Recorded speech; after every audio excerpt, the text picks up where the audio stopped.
Hello, I'm Matt Brewster. Welcome to the very first episode of Max-Q. This podcast is focused on exploring the intersection of business and technology and how it relates to the ever-evolving startup ecosystem. We will explore concepts and stories from a boots-on-the-ground perspective, looking at brand new greenfield startups, as well as what it takes to restart or upstart a project within an established enterprise. Without further ado, let's dive in. As our first guest, I'd like to welcome our very own COO, Andrew Hosch. Andrew, welcome to the show. Nice to be here. Andrew, you have an extensive background in working within the startup ecosystem, and in fact, you are even a founder yourself. Can you give us a little bit of background about your experiences in this space? Sure, just a little bit about me. I've been in software for over 15 years. A lot of that time was as a consultant, and during that time, I worked with a lot of startups. And then in the last 5 to 8 years or so, I've taken the plunge myself. So I joined a startup after leaving a software consultancy and built the tech team from scratch. Did the whole thing, got the MVP built, got it pushed into production, got users on it, all that good stuff. And then we exited successfully, which is not so successfully that I'm driving Lamborghini, but we did exit successfully. And then after that, with a couple of other good folk, founded my own company. So I know what it's like to be a founder, and I know what it's like to work with founders. So yeah, it's just a little bit about me. Awesome, thanks. We'll keep working on that Lamborghini or maybe at least a Tesla, right? Right, at least a Tesla. Awesome. Well, the overarching theme of this podcast, as you know, is Max-Q. Seeing that we at CGX Labs are heavily involved in the aerospace vertical, it's kind of a fun play on this concept. Some of our listeners might have been exposed to this concept watching a SpaceX launch, during which mission control always calls out that milestone, and usually hear a bunch of cheers in the background from the engineering staff as we go through that. It's complex in practice, but the layman's explanation is pretty straightforward. It's just the moment at which the maximum stress is applied to a spacecraft during the launch process. And when the rocket survives that moment, there's a really good chance that it will be successful, or at the very least not blow up. There's a lot of analysis and effort that goes into making sure that the max Q of the vehicle is sufficient to meet those demands of the mission. And obviously, the greater the max Q design, the more capable the vehicle is. Can you say a few words about how this analogy relates to the startup world? For sure. Yeah, I mean, you definitely don't want to have a rapid, unscheduled disassembly. I can't remember what the actual term is. So you definitely don't want that in startup land. I would say I like the idea of Max-Q. It's a really clever idea because startup world, there's always a lot of pressure. I guess what a lot of people don't know about Max-Q is it's actually a powered down event. It actually the rocket is slow. It doesn't slow in terms of momentum, but in terms of thrust, they power down the engines to reduce the pressure. And I'd say that's a good lesson to keep in mind in the startup world as well. I can think of there's a startup I was working at, and they were pre-revenue, and we had like 5 or 6 different customers that we were chasing at the same time, potential customers, probably chasing 2 or 3 different business models. As you can imagine, as a software as a service development team, it's kind of hard to keep up with all of those different things. And the answer actually turned out to be to turn down the pressure a little bit, focus on just 1 or 2 of those potential customers. It turned out that when you did that, the features that those 2 or 3 customers cared about were the same. And so it allowed us to focus on those. And so we weren't trying to do too many things at once. So I think if you're at max Q or near max Q, or actually powering down the engines a little bit is actually maybe counterintuitive, but actually will get you further and maybe into orbit. Yeah, no, that's a really good point. You design for a certain max Q and you want to make sure you never exceed it, right? So Right.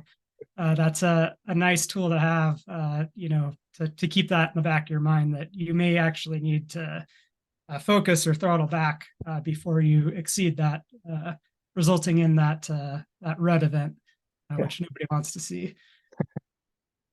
So in the vein of, you know, designing for a certain amount of max Q, or making sure that you're within those parameters, what kinds of things can you do to ensure that you can survive the planned mission? Yeah, here again, I think your choice of max Q is good, and the aerospace analogy is apropos.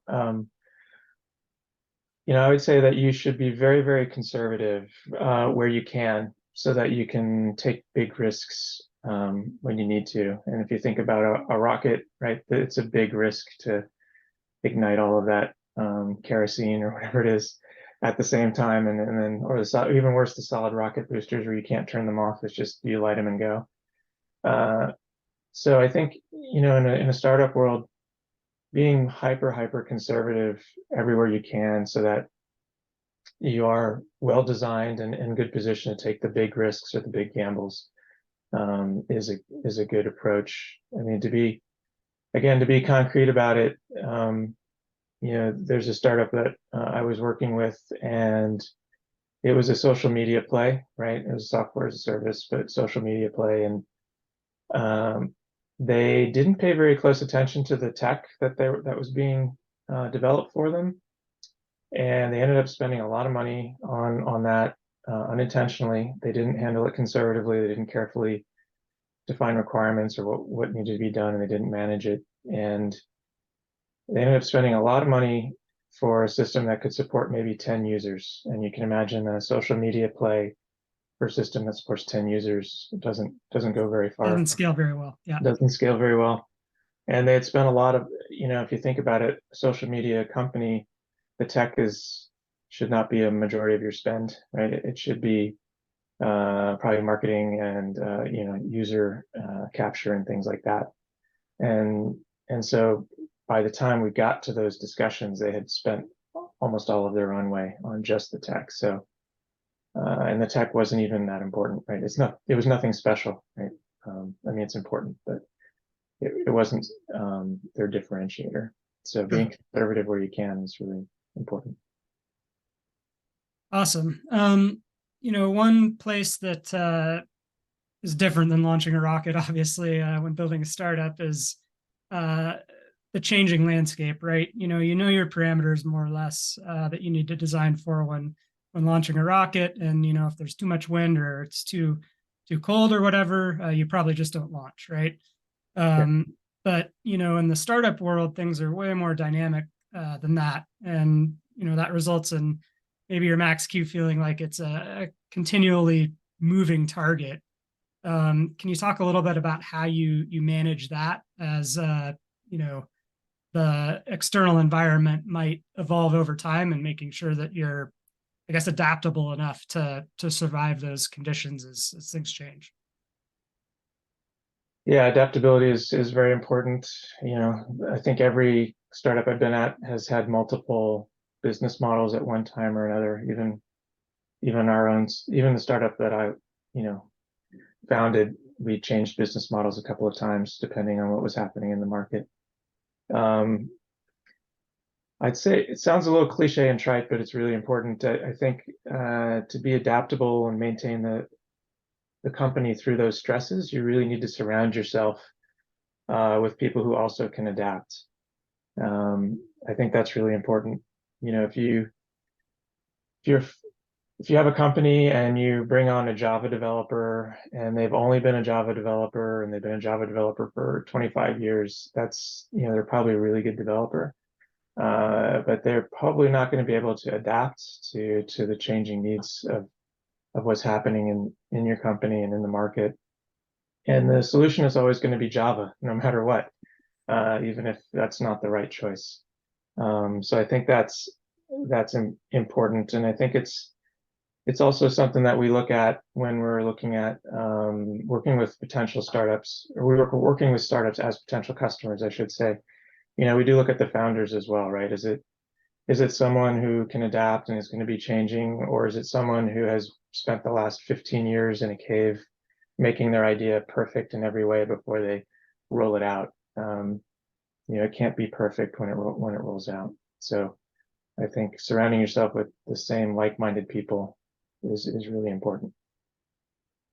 Thanks. So you touched a bit on this concept of adaptability, and you talked about that in terms of the tech side of the house.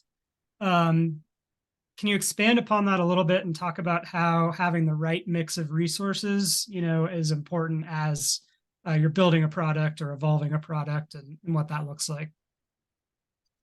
Yeah, I do think it's important to be able to bring the right people on at the right time and not necessarily lock yourself in.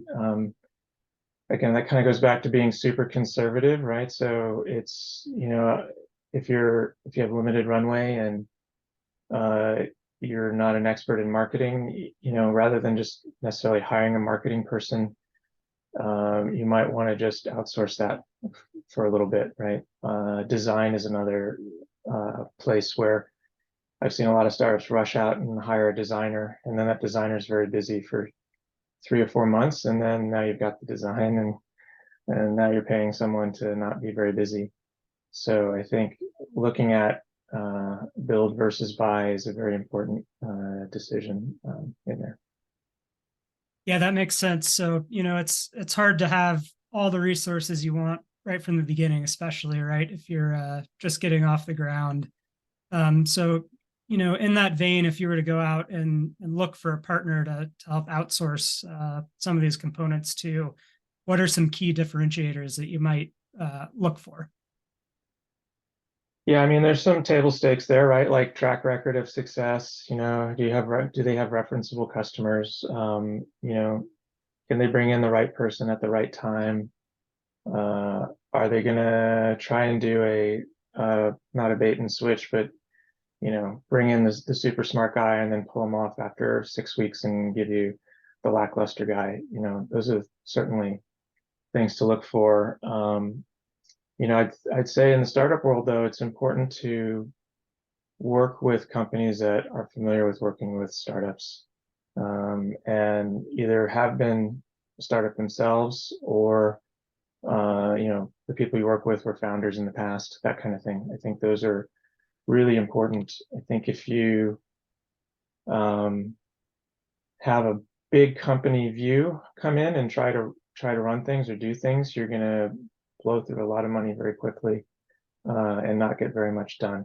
So you don't want to have a 6 month design cycle and requirements cycle before you push something out to a customer, for example, right? So you want to get customer feedback as quickly as possible, and there's a sense of urgency there that doesn't necessarily get reflected with large companies coming in to do what they're told, right? Sure. Awesome. So, I mentioned this just a bit before, but you get to this point where you're trying to make the decision whether you want to, go build your own team and recruit and hire versus, engaging with a partner or supplier. What are Mhm. some of the things that, you consider when you're making that decision, whether to, go hit the recruiting market and try and do it all internally versus looking for somebody to help you out? Yeah, that's a good one. Back to being conservative, right? I guess the answer there would be it depends, and it really depends on what your magic beans are, right? So if your magic beans are a computer algorithm, let's pretend you're a young Google, right? And your magic beans are a computer algorithm that does something that no one else can do. 100% you should be hiring really smart tech people. You want that in-house and done in-house. Um, However, in my experience with software as a service companies, that's pretty rare to have that be the magic beans. Usually the technology is a means to some other end. And in that case, I think it's at least early on in your best interest to look at finding people who, not necessarily us, but finding people who have done that before, and like I said, have a track record of it. Um, you know, the real purpose of a founder, I think, is to figure out what needs to be done and will it fit in the market? You know, why are you doing it and what is it that needs to be done? And if you can outsource the how of that as much as you can early on, you can always decide later to bring some of those components in-house, right? So I think, you know, focus on being the founder is really the most important thing versus trying to, you know, again, to use the marketing example, you know, if you're not strong in marketing, you can burn a lot of calories trying to learn marketing when you really should be focused on, you know, is your product going to fit? Is the customer features being asked for the correct ones that you want to build for your roadmap and all those kind of big decisions. Yeah, I love that. That, makes a lot of sense to have the idea, right? And then be able to vet it in the in the marketplace, as quickly as possible and iterate on it. And then once you have that market fit, you can worry about building the company, right? Right. Around Right. it. Yeah, exactly. Yeah, so kind of in that same vein, we run across startups that we've worked with that really think they're in a good place, and then they start to gain traction or they need to scale really fast, and the wheels kind of start to fall off. Where and how do you decide to invest in making sure your wheels are attached enough to get you through that next hump of users or growth? Yeah, I guess there's a technical answer to that, and there's the bigger picture answer. I mean, the technical answer is, as you know, Matt, being a DevOps guy better than anyone, you can be scalable ready without having to scale nowadays. So you don't have to go out and buy a ton of servers, for example, to scale. But you should, from day one, know that you're going to scale and then build your infrastructure out and your coding practices out in a way that can happen early on. But that's kind of like the easy stuff, I think, nowadays. As long as you know about that and know Yep. the technologies, it's straightforward. I'd say more generally, though, it's building that level of trust. So some people say delegation, but I think delegation is the wrong word. I think it's really trusting people, and sometimes you've heard me say fire and forget, right? So hand this off to someone, and then I just know it's going to get done and probably get done better than anything I could, even if I gave input. It's going to get done at a better level or higher level. So I think, again, founders, it's hard because, at least in my experience, when you start off, it's just two of you or three of you, and you're doing everything, and everything from the macro to the micro. And it's finding those folks and those partners that you can trust to hand things over on, and then that again allows you to focus on bigger picture things and less on the minutiae. So if you trust your software partner, for example, or your marketing firm, there's just a lot less worry that you have to think about, and you can scale yourself that way. Yep, that makes perfect sense. Andrew, thank you so much for your time today. It's been a really fun conversation to dive into some of this. Yeah, thank you. Pleasure, sir. Pleasure. Awesome. Well, yeah, here at CGX Labs, we love to engage in these early times for startups and upstarts, restarts alike. We've got a great team ready to go and dive in to help you out with anything you might need help with. And if you want to chat startups more, love to chat. Hit me up on LinkedIn. Yeah, congratulations, Matt. Looking forward to the next episode. Awesome. Thanks, Andrew. Yeah.